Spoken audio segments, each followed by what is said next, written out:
Hello बच्चों, हम लोग पैराबोला का ग्राफ देख रहे थे। तो ग्राफ में हमने क्वेश्चन कराया था आपसे और कॉन्सेप्ट के साथ कराया था आपको। तो ग्राफ में हमने सबसे पहले है ना, नेक्स्ट वीडियो बनाने से पहले मैं थोड़ा सा आपको रिवाइज करा देता हूँ, है ना। पैराबोलिक ग्राफ हम लोग देख रहे थे, है ना। पैराबोलिक ग्राफ देख रहे थे हम लोग। तो दोस्त हमने पहला बताया था आपको y = x², ठीक है ना। तो इसको आपको याद रखना है, और जो इस वीडियोज़ को देख रहे हैं इससे पहले पिछला वाला देख लेंगे, ताकि मैं जस्ट थोड़ा सा हिंट दे देता हूँ, क्योंकि इसमें कुछ ग्राफ और बच गए थे, उसको कंप्लीट करना है हमें। तो अगर इसमें हमने आपको ये बताया था कि दोस्त किस पे स्क्वायर नहीं है, y पे स्क्वायर नहीं है, तो इसलिए ग्राफ प्लस y की तरफ होगा, ठीक है ना। अगर सपोज, ठीक है ना, y पे आपका स्क्वायर नहीं है तो प्लस y की तरफ होगा, अगर x पे स्क्वायर नहीं है तो प्लस x की तरफ होगा, जो कि लास्ट वीडियोज़ में आपको हमने बताया था, ठीक है ना। इसके अलावा मैं इस पे 4 क्वेश्चन कराया था, मैं आगे नहीं करा रहा हूँ क्योंकि लास्ट वीडियोज़ में दिया हुआ है। अब इसमें नेक्स्ट कॉन्सेप्ट हमने आपको बताया था दोस्त, x + 2 का स्क्वायर, ठीक है ना। ये क्वेश्चन भी कराया था सेम। तो ये y है, ये x है, राइट। तो यहाँ पे दोस्त आपका ग्राफ बनाना है। तो अगेन देखो, किस पे स्क्वायर नहीं है, y पे स्क्वायर नहीं है, तो फेस तो y की तरफ ही होगा, ठीक है ना। इतना तो तय हो गई। अब इसमें और इसमें क्या चेंजिंग है, तो इसके लिए हमने बताया था आपको कि ये जो इस ब्रैकेट में जो है उसको आप 0 कर दो। तो इसको आप 0 करोगे तो y भी 0 हो जाएगा, राइट। और यहाँ से x की वैल्यू आ जाएगी -2। तो एक पॉइंट मिल जाएगा आपका -2 कमा 0, राइट। ये पॉइंट मिल गया आपका।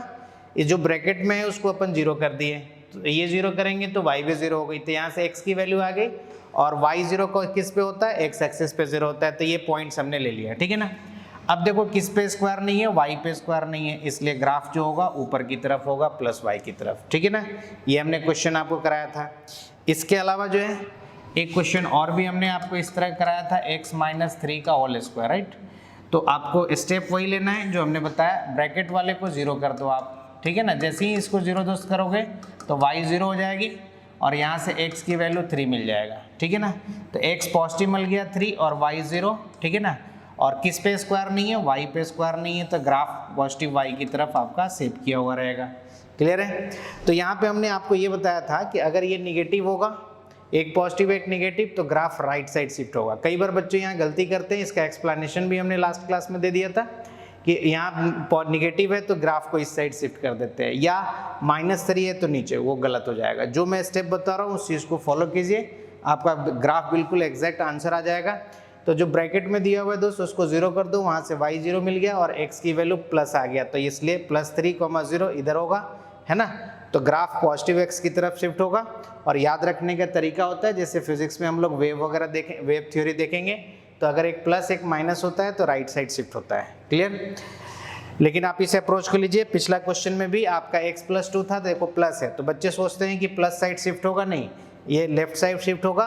क्यों? क्योंकि अप्रोच को आप लीजिए, अप्रोच सही आपका रहेगा तो बिल्कुल एग्जैक्ट आंसर सही होगा। तो यहाँ तक का एक्सप्लेनेशन हमने लास्ट क्लास में कर दिया था, एक बार जस्ट रिकॉल करा दिया आपको।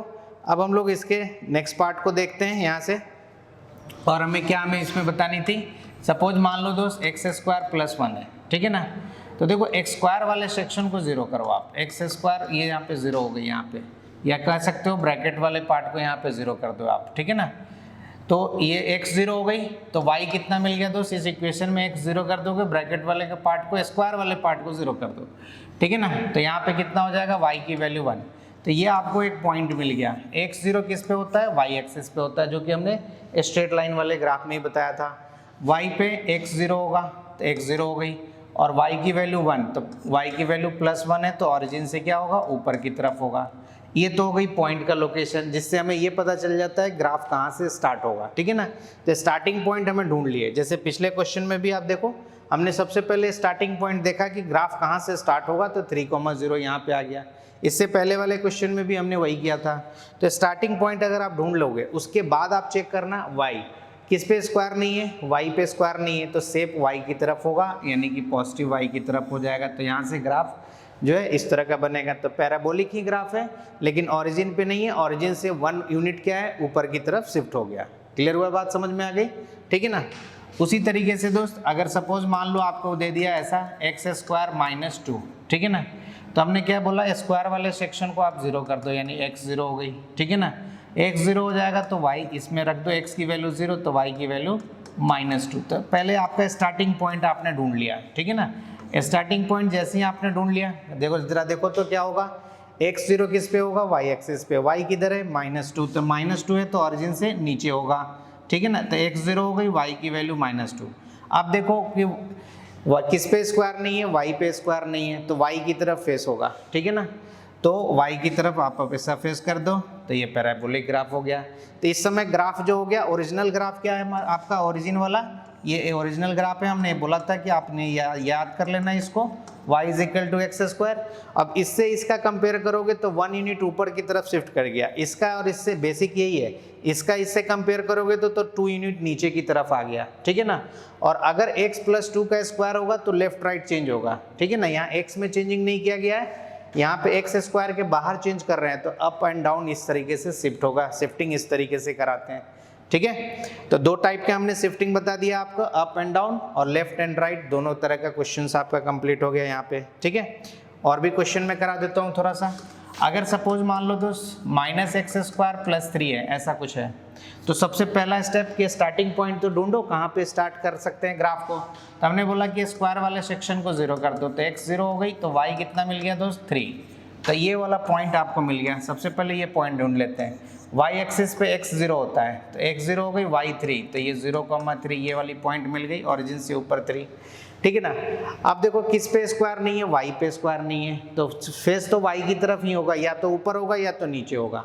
तो ऊपर होगा या नीचे वो कौन डिसाइड करेगा, x² के बगल में देख लो, x² के बगल में अगर पॉजिटिव होगा तो ऊपर की तरफ होगा, जो कि हमने फर्स्ट लेक्चर में बताया था आपको, पैराबोलिक वाला, इससे जस्ट पहले वाले में, ठीक है ना। और अगर निगेटिव होगा तो ये नीचे की तरफ होगा, x² के बगल में निगेटिव साइन है तो ये नीचे की तरफ होगा। जैसे पिछले क्वेश्चन में आ जाओ, देखो यहाँ पे x² के बगल में पॉजिटिव है तो ऊपर की तरफ होगा, किस पे स्क्वायर नहीं है, y पे, तो y की तरफ हो गया। यहाँ पे भी x² के बगल में पॉजिटिव है, ठीक है ना, तो फेस ऊपर की तरफ होगा, क्लियर। यहाँ पे देखो जो अभी लास्ट क्वेश्चन किए थे, x² के बगल में निगेटिव है तो फेस नीचे की तरफ होगा, क्योंकि y पे स्क्वायर नहीं है तो -y की तरफ यहाँ पे दोस्त फेस हो जाएगा। तो इस तरीके से इतना ही आपको जानना है फिजिक्स के लिए, एक्स्ट्रा इससे ज़्यादा जानने की ज़रूरत नहीं है आपको। इसके अलावा जो है हम लोग मैथमेटिक्स के बच्चे जो है मैथ्स में ज़्यादा पढ़नी होती है पूरी डिटेल में, हमें फिजिक्स के लिए इतनी ग्राफ पैराबोला का एटलीस्ट हमें पता होना चाहिए, ठीक है ना।